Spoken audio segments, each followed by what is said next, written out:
The courtroom lights hummed like a swarm of distant thunder, casting harsh shadows across the faces that stared at me with undisguised contempt.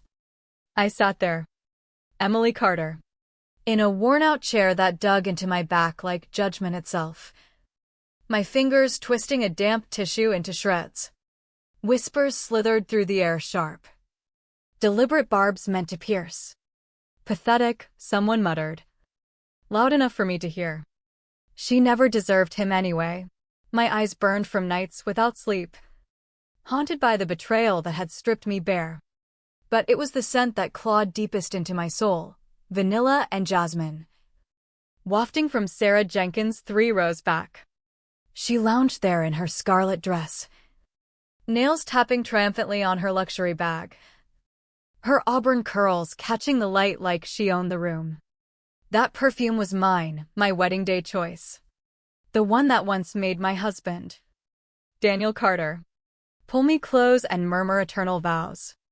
Now, she wore it like a trophy, a silent declaration that she'd claimed not just him, but every piece of me he'd ever cherished. It wasn't chance, it was war, waged in whispers and stolen essences. Daniel's mother, Victoria Carter, perched beside Sarah, her voice slicing through the murmurs like a honed blade. I always knew she was a mistake, Victoria proclaimed, her words echoing off the oak-paneled walls. Look at her now, utterly ruined. Ruined. The word landed like a fist to my gut, echoing the months of her venomous campaign against me. For weeks, she'd branded me as finished, a relic unworthy of her golden son. Maybe she was right. The room brimmed with his allies, business associates in tailored suits, golf cronies exchanging smirks, even the stenographer hammering keys with extra force, as if my existence offended her.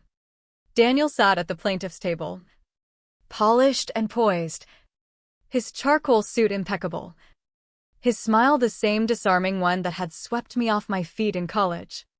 But now, it twisted like a dagger in my chest, reminding me of the life we'd built, or the illusion of it. His lawyer, Alexandra Pierce, stood with predatory grace, addressing Judge Harlan Brooks. Your Honor, my client has offered a fair settlement, limited alimony, no property division, and primary custody of young Alex, with the mother granted supervised visits. Given her documented emotional fragility, this protects the child's welfare. Fragility, they loved that term, tossing it around like evidence of my unworthiness, as if crumbling under the weight of a decade-long marriage imploding didn't make anyone fragile. I glanced at the papers before me, scraps of support that wouldn't cover basics. No stake in the home I'd nurtured. No share in Daniel's booming tech startup I'd helped launch with my freelance web designs during our lean years. Worst of all, Alex, my 9-year-old boy, reduced to weekend visits, like I was some outsider begging for scraps of his time. Alex sat behind me, his wide eyes too solemn for a child, absorbing the poison in the air. He'd begged to come, insisting he needed to see this through. Mom, are you just gonna let them win? He'd asked that morning, his voice cracking with a wisdom stolen from innocence. Now, as the judge reviewed files, I felt the noose tighten. Laughter bubbled from Daniel's camp, Sarah's soft chuckle blending with Victoria's triumphant hum. At last, Victoria said, we can wash our hands of this disaster. My mouth opened to accept defeat, to sign away my life. When Alex rose, the courtroom hushed as my boy, backpack slung over his shoulder, marched toward the bench with a resolve that mirrored my late father's unyielding spirit. Excuse me, Your Honor, he said, voice steady and clear. Judge Brooks leaned forward, intrigued. What is it? Son. Alex pulled a small green flash drive from his bag, holding it aloft like a beacon. You need to see this before you decide anything. Gasps rippled through the room. Daniel bolted halfway up, face draining of color. Victoria's smugness fractured into confusion. Sarah fidgeted, her perfume suddenly cloying. The judge took the drive, and Alex whispered something in his ear. Brooks's expression sharpened from curiosity to steel as he plugged it in. Minutes stretched into eternity. The only sounds is clicks and the growing unease from Daniel's side. Finally, he looked up, eyes locking on Daniel with cold finality. "Well," he said, voice booming like thunder breaking a storm. "It seems the truth has crashed this party." He nodded to the bailiff. "Mr. Carter, you're under arrest for fraud and embezzlement. Court adjourned for now." 6 months earlier, sunlight poured through our suburban kitchen windows in Oakwood Hills, painting warm patterns on the quartz counters I'd chosen during our 5th anniversary remodel. I flipped pancakes, humming softly, the vanilla jasmine perfume I'd worn since our wedding, mingling with fresh coffee, a scent Daniel once called home. He entered, arms encircling my waist, lips brushing my neck. My incredible wife, keeping us all fueled. I melted into him, believing in the solidity of us. "Alex has that school trip today," wanted him to start strong. Daniel chuckled. "What would we do without you? You're our rock." Alex burst in, backpack bouncing, his messy brown hair and freckles a perfect blend of us both. "Dad, you coming to my baseball game Saturday?" "Wouldn't miss it." "Champ," Daniel replied, tousling his hair. This was our rhythm, him off to his tech firm, me waving Alex onto the bus, then diving into my web design projects from our home office. I'd built a steady client list, balancing motherhood with career. Proud of the life we'd crafted, a cozy 4-bedroom in a quiet neighborhood. Talks of a Disney vacation next summer. But cracks had formed. Invisible at first, like frost creeping under paint. Daniel's hours stretched longer, dinners growing cold as he texted apologies, big merger closing 8 at the office. His phone buzzed at odd times, calls taken behind closed doors. "Just investors," he'd say, waving it off. Flowers appeared unprompted, roses, lilies, "because you deserve it," he'd murmur. I pushed down the unease, chalking it to stress from his company's growth. Alex noticed first. "Dad's bringing flowers a lot. Is he sorry for something?" His question stung, echoing a friend's story of pre-divorce guilt bouquets. "No, sweetie, he's just thoughtful." But Alex's eyes narrowed, perceptive beyond his years. Weekend business trips became routine. Scouting new office space upstate, he'd claim.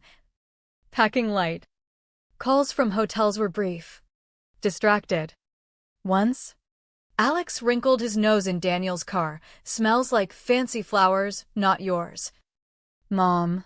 I laughed it off, probably a client meeting. But doubt rooted deeper. Fed by Alex's quiet observations, our perfect facade held, until the necklace shattered it. A delicate gold chain with a sapphire pendant, tucked under Daniel's pillow like a hidden sin. Not mine, I knew my jewelry like my own scars. "Daniel," I called, voice trembling. He appeared. "I ask you, what's wrong?" I held it out.